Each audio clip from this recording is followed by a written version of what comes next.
We have about, altogether, about 500 acres of walnuts that are in some form of production. Some are little baby trees and other are as much as 105 years old. We also process about 3,000 acres of walnuts every year. Cover crops perform multiple functions. They're not just one thing that they do. They perform the function of bringing in beneficial insects. They fix atmospheric nitrogen and put it into the soil to fertilize our trees. Thick cover crop like this, because it is a legume, or because they all are legumes, can actually fix a lot of atmospheric nitrogen and put it into the soil and make it available to our trees. Because we don't use organophosphates, that encourages raptors to have nests in our orchards and have babies and continue the control of our rodent population by just sheer populations of raptors. So we're inside one of our freezers, which is how we control the insects after the walnuts are harvested. This is what they look like after they're harvested, and this is the final product before they are actually shelled. Integrated pest management uses biological and physical techniques based on pest life cycles to make it difficult for pests to survive. The IPM Innovator Awards promote reduced risk pest management strategies for schools, farms, and the environment. IPM is something we've been practicing for over 20 years. It really goes back to the traditions and the founders of our company who really believed in sustainability, sustainable wine growing and winemaking. And IPM is a core pillar of that foundation.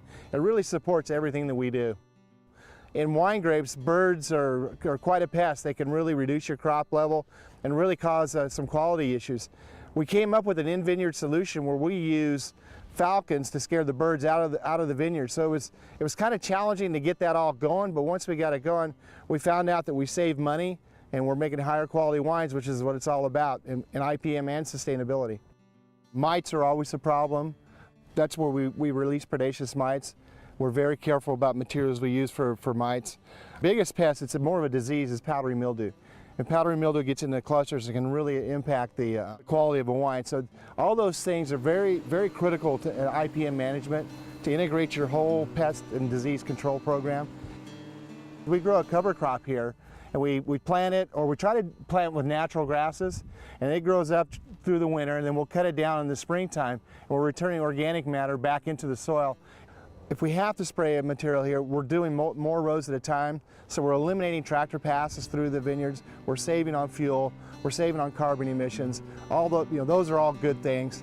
As we educate our workers in IPM and IPM practices, because actually those are the folks that are doing the work, and they're helping us make the quality wines that we make here. We found that using measures like IPM, we're actually getting better quality wine. So better quality wine is what we really want to do. So it's better for our ground, it's better for the vines, it's allowing us to make great wines, and we're going to be able to do it for more generations. Since 1994, DPR has honored 133 recipients for their contributions to IPM. Nominations for the IPM Innovator Awards can be submitted year-round.